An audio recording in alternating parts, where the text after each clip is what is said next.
মানে এই আসামির চক্রটার ব্যাপারে আমরা দুইটা জিনিস কমন পেয়েছি। একটা হচ্ছে এরা মাদকাসক্ত, গাঁজা, ইয়াবা এগুলো গ্রহণ করে। দ্বিতীয় হচ্ছে যে ওরা জুয়ার সাথে সম্পৃক্ত।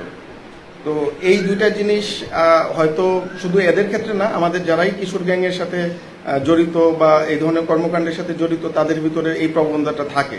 তো আমাদের যা ধারণা যে মাদকাসক্তি এবং জুয়া এই দুইটা জিনিসই ওদেরকে মাত্র ৪৫,০০০ টাকা সিএনজি, কিন্তু ৪৫,০০০ টাকাটা হয়তো ওদের কাছে অনেক বড় একটা অ্যামাউন্ট মনে হয়েছে। গত ১৬ই মে তারিখে মিরপুর ডিওএইচএস সংলগ্ন এলাকায় সংঘটিত হয়। আপনারা জানেন যে সেখানে একটি অজ্ঞাত ডেড বডি আমরা পাই এবং পরবর্তীতে আমরা প্রাথমিক যে সকল তথ্য পিউ ভিজিট করে পেয়েছিলাম তার মধ্যে আমরা যেটা পাই যে যেই অজ্ঞাত ব্যক্তির লাশটি ছিল সেটি অজিত মিয়া উর্ফে বাচ্চু নামে একজন সিএনজি ড্রাইভারের। RICL TMX, যুগের পর যুগ স্থাপনা থাকে মজবুত এবং তাকে ভারী অথবা ভোঁতা কোনো বস্তু দিয়ে মাথার উপরে আঘাত করে তার মৃত্যু ঘটানো হয় এবং ঘটনাস্থল হতে তার মোবাইল এবং সিএনজি মিসিং ছিল। তো এই ঘটনার পর থেকেই আমাদের র্যাব ৪ ছায়া তদন্ত শুরু করে এবং পরবর্তীতে আমরা র্যাব সদর দপ্তর ইন্টেলিজেন্স উইংয়ের সহায়তায় এই ঘটনার সাথে সম্পৃক্ত কয়েকজনকে ঢাকা, কুমিল্লা এবং ব্রাহ্মণবাড়িয়ায় অবস্থান করছে এ ধরনের তথ্য পাই। এবং এই তথ্য পাওয়ার পরে গতকালকে রাতে আমাদের র্যাব 9, র্যাব 4 এবং ঢাকা ইন্টেলিজেন্স উইংয়ের টিম আমরা বিভিন্ন স্থানে অভিযান চালিয়ে এই ঘটনার সাথে সম্পৃক্ত ৫ জনকে ছিনতাইকৃত যে সিএনজি সেটি সহ উদ্ধার করতে সক্ষম হই। আমরা আসামিদেরকে প্রাথমিকভাবে জিজ্ঞাসাবাদ করার পরে এখন পর্যন্ত যে সকল তথ্যগুলো পেয়েছি তাতে এই ঘটনার সাথে ৬ থেকে ৭ জনের একটি দল ছিল। এই ঘটনার মূল পরিকল্পনাকারী মুসা, সৌরভ এবং ইয়াসিন, যারা ব্রাহ্মণবাড়িয়াতে গত সপ্তাহে তাদের নানার বাড়িতে একসাথে মিলিত হয় এবং ইতিপূর্বে বিভিন্ন ধরনের ছোটখাটো চুরি এবং ছিনতাইয়ের সাথে এরা সম্পৃক্ত ছিল। সেখানে তারা পরিকল্পনা করে যে যদি বড় কোনো ধরনের ছিনতাই বা চুরি করা যায় তাহলে বেশ কিছু টাকা পাওয়া যাবে এবং প্রাথমিকভাবে সেখান থেকেই তারা এই পরিকল্পনাটি গ্রহণ করে। পরবর্তীতে গত ১৫ তারিখে সকালবেলা ইয়াসিন সে সৌরভের সাথে সাক্ষাৎ করার জন্য ঢাকায় আসে এবং পূর্ব পরিকল্পনা মাফিক ১৫ তারিখ সন্ধ্যার দিকে একটি সিএনজি ছিনতাই করবে এই টার্গেটে তারা বের হয়। ১৫ তারিখ দিবাগত রাতে, অর্থাৎ রাত আনুমানিক ৩টার দিকে ভিকটিম বাচ্চু মিয়া তার সিএনজি নিয়ে শ্যামলীতে অবস্থান করছিলেন এবং সেখান থেকে সৌরভ সে সিএনজি ভাড়া করে এবং সিএনজি ভাড়া করে ৬০ ফিট সংলগ্ন যে পানির ট্যাঙ্কি এলাকা সেখানে আসার পর সিএনজি ড্রাইভারকে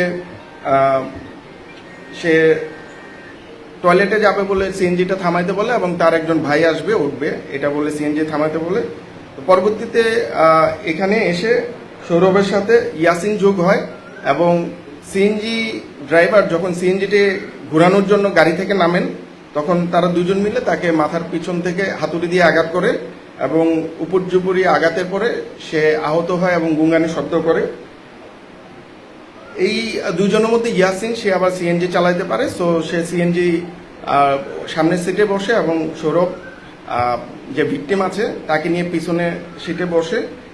পরবর্তীতে মুসা যেই পরিকল্পনার অন্যতম অংশীদার তার পরামর্শে এই ড্রাইভারকে যদি বাঁচায় রাখা হয় সেক্ষেত্রে তারা আইনি ঝামেলায় পড়বে এই ধরনের তথ্য তাদেরকে দেয় এবং দেওয়ার পরে তারা সৌরভ এবং ইয়াসিন নিশ্চিত করে যে না তাকে বাঁচায় রাখা যাবে না, সেক্ষেত্রে তার মৃত্যু ঘটানো হয়। তার মৃত্যুর পরে তারা প্রায় ১-১.৫ ঘন্টা ঢাকা শহরের বিভিন্ন স্থানে লাশটি কোন জায়গায় ফেলবে সেটা রেকি করে, কিন্তু কোনো সুইটেবল জায়গা পায় না। পরবর্তীতে আনুমানিক সকাল ৪:৩০টার দিকে মিরপুর ডিওএইচএস সংলগ্ন ৪ নম্বর গেট এলাকায়, যেটা আপনারা ভিডিও ফুটেজে দেখবেন, যে একটা সিএনজি, এই সিএনজিটা এখানে প্রায় ২ মিনিটের মতো থামে এবং তখন ওরা এই ডেড বডিটা এখানে ফেলে চলে যায়।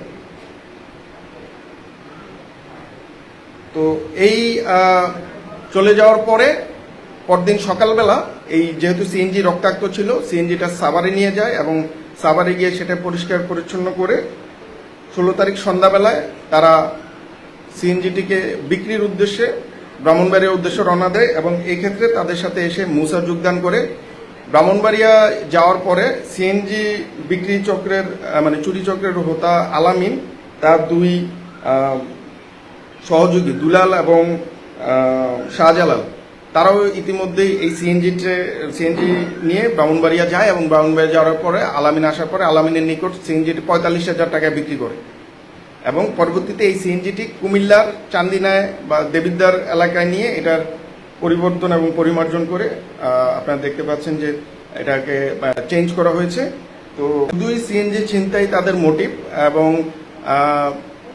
ওরা যেটা বলেছে যে প্রাথমিকভাবে তাদের হত্যার পরিকল্পনা ছিল না, সিএনজিটা ছিনতাইয়ের পরিকল্পনা ছিল, কিন্তু যেহেতু প্রথম আঘাতে সে বেশি আঘাতপ্রাপ্ত হয়ে গেছে তো পরবর্তীতে তারা আসলে এটাকে হত্যার দিকেই ধাবিত করে। এই গ্রুপটা মূলত বিভিন্ন ধরনের স্টেশন, রেল স্টেশন এই ধরনের জায়গায় ইতিপূর্বে ছোটখাটো চুরি ছিনতাই এগুলা করেছে বলে তারা স্বীকার করেছে এবং আমরা যতদূর জানি একজনের নামে সম্ভবত চুরির মামলাও আছে। তো প্যাটার্ন দেখে মনে হয় যে এরা প্রফেশনাল খারাপ কাজের সাথেই সম্পৃক্ত। এই সিএনজি চোর চক্র যেটা আছে, যেখানে তারা সিএনজিটা বিক্রি করেছিল, ইতিপূর্বে ওইখানে আরো কিছু সিএনজি গেছে। তো এটা আসলে হয়তো তদন্তকারী কর্মকর্তা আরো বিস্তারিত তদন্ত পরে বলতে পারবেন।